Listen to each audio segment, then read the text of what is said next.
Hello dear, welcome to my channel maths marathon. आज के इस लेक्चर सेकंड में हम बात करेंगे मैकेनिक्स के कुछ नए टर्म्स और कुछ क्वेश्चंस के बारे में जो काफ़ी एग्ज़ाम बेस्ड होते हैं।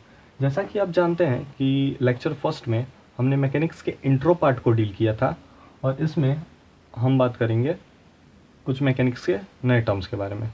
सो मैं कोशिश करूँगा कि मैकेनिक्स के जो फर्स्ट लेक्चर है उसको मैं सेकेंड लेक्चर से को रिलेट कर सकूँ। ठीक है, तो देखते हैं। जैसा कि आप जानते हैं कि हमने पढ़ा था कि मैकेनिक्स के बारे में, ठीक है, मैकेनिक्स के बारे में हमने पढ़ा था। फिर हमने देखा कि मैकेनिक्स के दो ब्रांचेस होते हैं, डायनेमिक्स एंड स्टैटिक्स। फिर हमने बात की कि डायनेमिक्स के दो ब्रांचेस होते हैं, that is kinematics and kinetics. अब हम बात करेंगे काइनामेटिक्स के बारे में और उसमें बात करेंगे कि जो मोशंस होते हैं वो किस टाइप के होते हैं। सो types of motion under kinematics, ठीक है। So it is also categorised into two parts. इसको भी हम दो तरीके से बात करते हैं। First one is rectilinear motion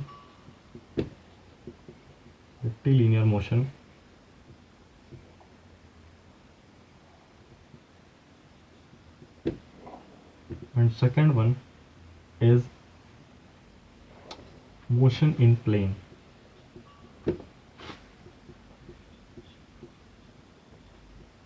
Clear है? Motion in plane is also categorized into two types. The one is circular motion and the other one is parabolic motion. ठीक है। सो इन डिटेल वे में हम बात करेंगे कि रेक्टिलिनियर मोशन होता क्या है। देखिए, इससे पहले बेसिक्स में आपने पढ़ा है कि rectilinear motion is a type of motion in which a body moves in a straight path. ठीक है, तो हम रेक्टिलिनियर मोशन के बारे में बात करते हैं इन अ डिटेल। ठीक है, so take a screenshot of this.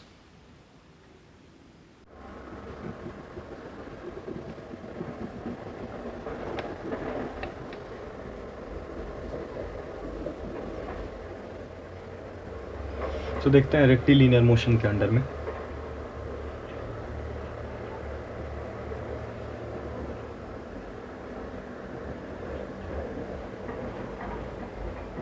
इसमें सबसे पहले हम बात करेंगे लीनियर वेलोसिटी के बारे में।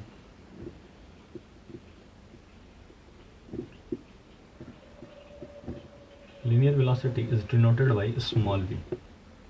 सो देखते हैं लीनियर वेलोसिटी क्या होती है। So the rate of change of linear displacement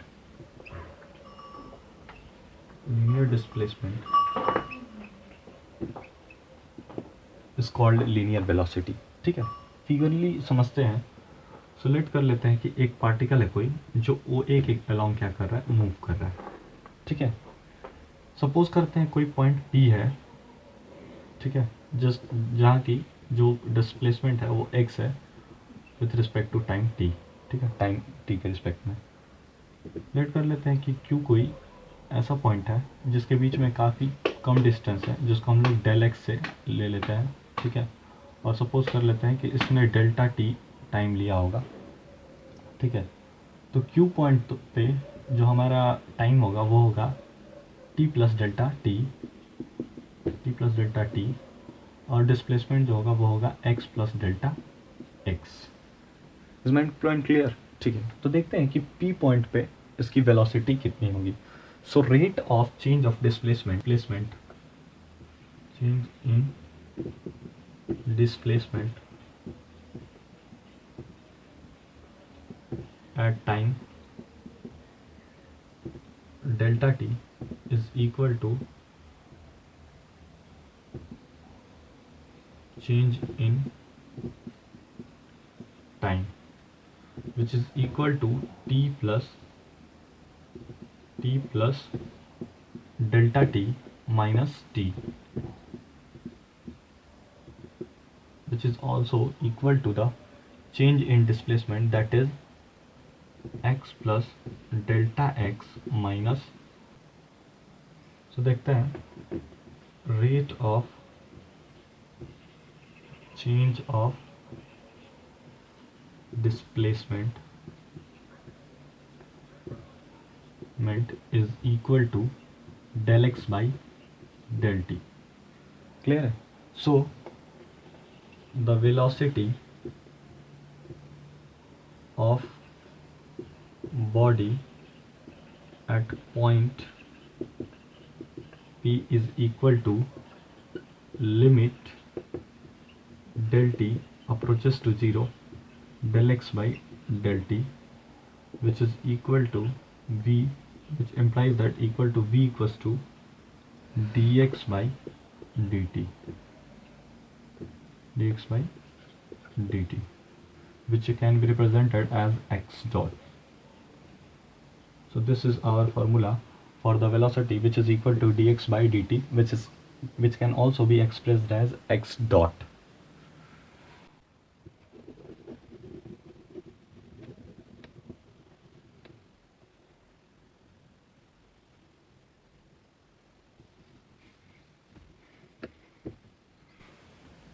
सो जो हमारा नेक्स्ट टर्म है वो है लीनियर एक्सेलरेशन. सो देखते हैं linear acceleration. Linear acceleration is denoted by A. So what is linear acceleration? By definition, it is the rate of change of linear velocity. Linear velocity. By the graph देखें तो देखते हैं एक कोई भी select कर लिया कि कोई पार्टिकल है जो ए से ओ से ए की तरफ अप्रोच कर रहा है. ठीक है, कोई पॉइंट ले लेते हैं P, उसके बीच की डिस्प्लेसमेंट लेट कर लेते हैं कि x है t टाइम पे. ठीक है, और ओ पे वेलोसिटी को अपन क्या कर लेते हैं, वेलोसिटी यहाँ पे ले लेते हैं u v ले लेते हैं. ठीक है, P पॉइंट पे उस ऑब्जेक्ट की वेलोसिटी, उससे पहले देखते हैं कोई छोटा पॉइंट ले लेते हैं q. ठीक है, और उस पर डिस्प्लेसमेंट ले लेते हैं del x, जो कि del t में अप्रोच किया है. ठीक है, सपोज कर लेते हैं इसकी जो डिस्प्लेसमेंट होगी वो कितनी होगी, वो होगी x प्लस del x, और टाइम इसको लगा होगा t plus delta t. Is my point clear? ठीक है, और p पॉइंट पे जो इसकी वेलोसिटी होगी वो होगी v प्लस del v, जो चेंज इन वेलोसिटी होगी. So let v and del v be the velocity at point P with respect to t, and q with respect to t plus delta t. So change in velocity at time delta t is equal to v plus del v minus v, which is equal to del v. So therefore rate of change of velocity is equal to del v by del t. Clear है? So acceleration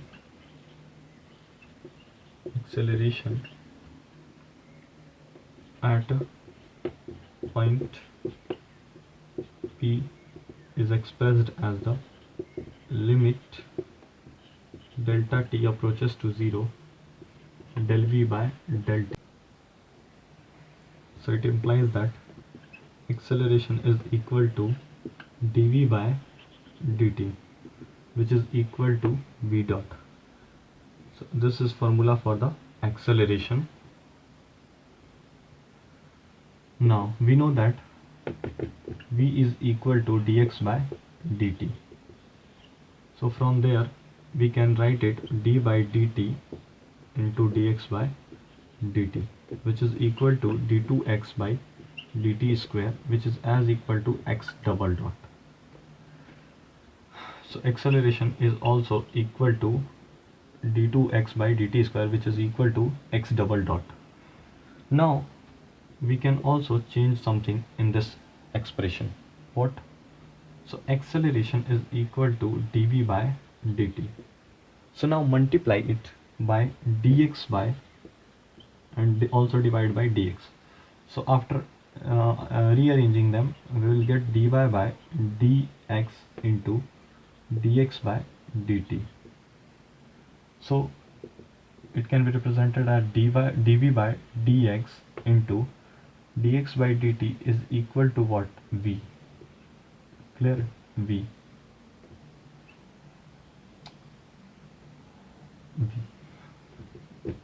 So this expression is also used for the acceleration of done by the particle. I hope आपको clear होगा.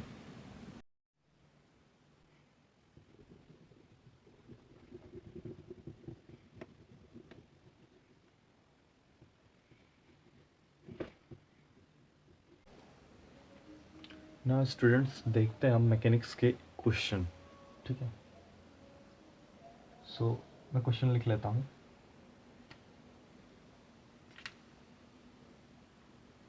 If at time t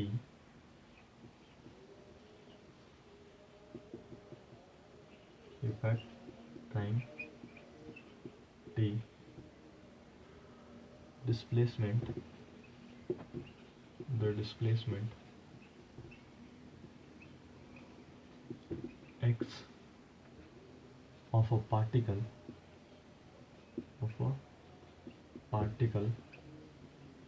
varying away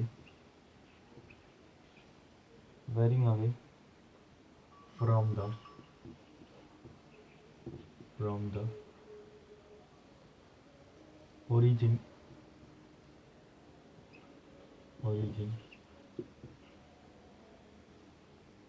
is given by x equal to a sin t plus b cos t. Find the velocity and acceleration. So देखते हैं क्या बोल रहा है. बोल रहा है कि किसी टाइम t पे डिस्प्लेसमेंट जो है किसी पार्टिकल का x हो रहा है. सो इसने दिया है कि इसका जो ओरिजिन है वो इस इक्वेशन के इक्वल है. ठीक है. So we have to find the velocity and its acceleration. So इसके हेल्प से हम इसकी वेलोसिटी और इस पार्टिकल द्वारा किए गए एक्सेलरेशन को फाइंड करेंगे. सो देखते हैं. Now we have x is equals to a sin t plus b cos t. So students अभी हमने पढ़ा कि velocity is equal to dx by dt. So अगर इसका हम dt के रिस्पेक्ट में डेरिवेटिव करें तो we get the velocity. So since velocity is equal to dx by dt, therefore it can be written as d by dt of a sin t plus b cos t. Is my point clear? So d by dt, it means differentiation of sin t is equal to cos t. So it can be written as a cos t plus, and d by dt of b cos t, it means the differentiation of cos t with respect to t is given as b minus sin t. So it can be written as a cos t minus b sin t. So this is the value of velocity, that is a cos t minus b sin t, which is executed by the particle. Now we have also find acceleration. So since we have also the formula for the acceleration, which is equal to dv by dt. So we can write it d by dt of velocity is equal to a cos t minus b sin t. So derivative of cos t can be written as minus of, it can be written as a minus of sin t minus derivative of sin t can be written as cos t. So it is written as cos t. ठीक है, minus plus minus ले लेते हैं, minus a sin t minus b cos t. So taking minus as common, we get minus a sin t plus b cos t. A sin t plus b cos t is as equal to the value of x from this expression. So if we put the value of this, so we get acceleration is equal to minus x. I hope आपको clear होगा. So take a screenshot of this.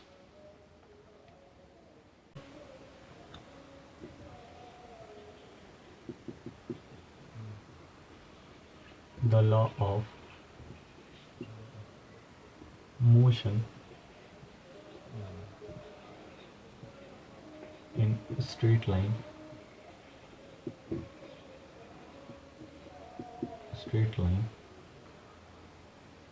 being given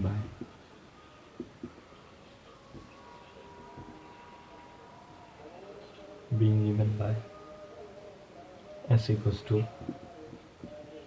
half bt. Prove that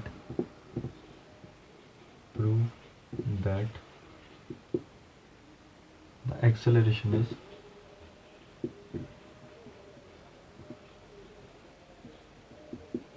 is constant.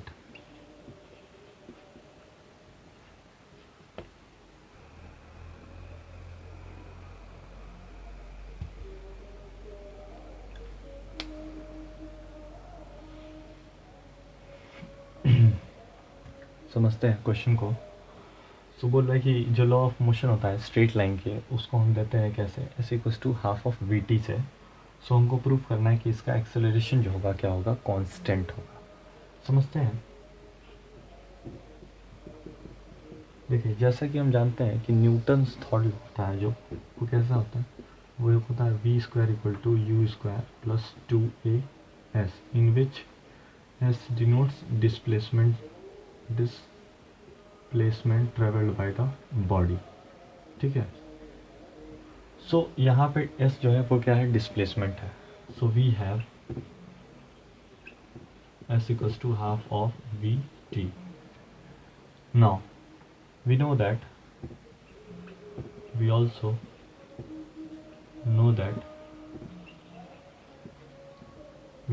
that b is equals to ds by dt.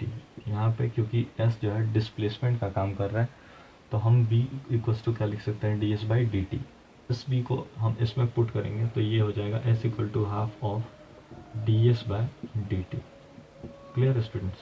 इसको differentiate करते हैं. So differentiating with respect to t, इसको differentiate करेंगे तो हो जाएगा ds by dt which is equal to half of, इसको differentiation करेंगे तो पहले को रखा दूसरे का किया, तो ये हो जाएगा ds by dt into T का रिस्पेक्ट 1 प्लस t को रखा एज इट इज और इसका किया डिफ्रेंशिएशन, ये हो जाएगा d2s by dt स्क्वायर. इसमें पॉइंट क्लियर. मल्टीप्लाई कर देते हैं आपसे तो ये हो जाएगा ds by dt which is equal to, ये हो जाएगा कितना, half of ds by dt plus half of d2s by dt square. ठीक है. तो इसको लिख सकते हैं अपन, हाफ को इधर लाएंगे तो ये हो जाएगा ds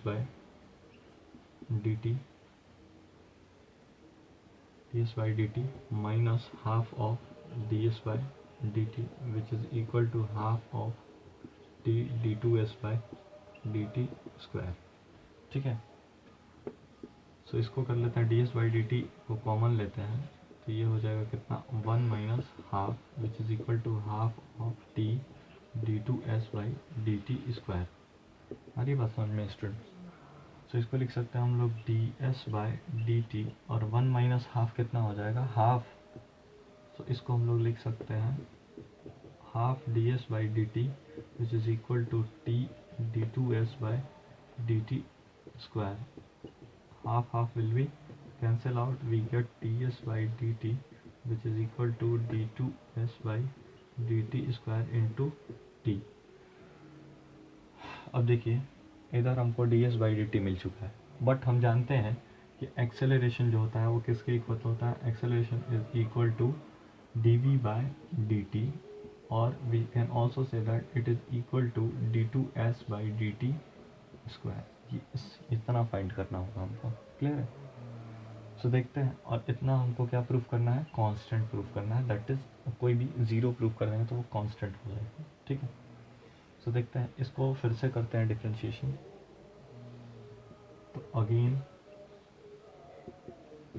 differentiating with respect to t, ठीक है? इसको फिर से टी के रिस्पेक्ट में करते हैं डिफरेंशिएशन। इसको टी के रिस्पेक्ट में करेंगे तो अपन कितना हो जाएगा d two s by d t square which is equal to, इसको करता है तो पहले को डिफरेंशिएशन किया, तो पहले का डिफरेंशिएशन को एज इट इज़ रखा, ठीक है? दूसरे का किया तो दूसरे का कितना हो जाएगा डी थ्री एस पावर लो लगाओ बाई डी टी का पावर 3 प्लस, ठीक है? दूसरे को रखा as it is d two s by d t square, और पहले का डिफरेंशिएशन ज़ीरो, टी का डिफरेंशिएशन ज़ीरो।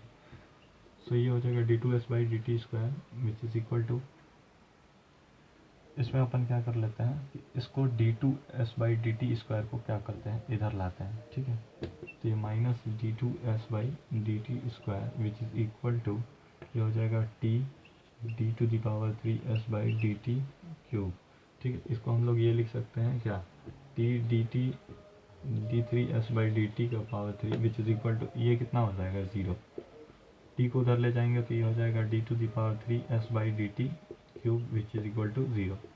हम जानते हैं कि हमारा जो एक्सेलरेशन होता है वो इसके इक्वल होता है, तो हम इसको ये लिख सकते हैं क्या, d by d t of d two s by, ऐसे d two s by d t square, ठीक है, which is equal to zero. So it implies that d2s by dt square is equals to 0, hence proved that acceleration is constant. I hope आपको clear होगा. So take a screenshot of this.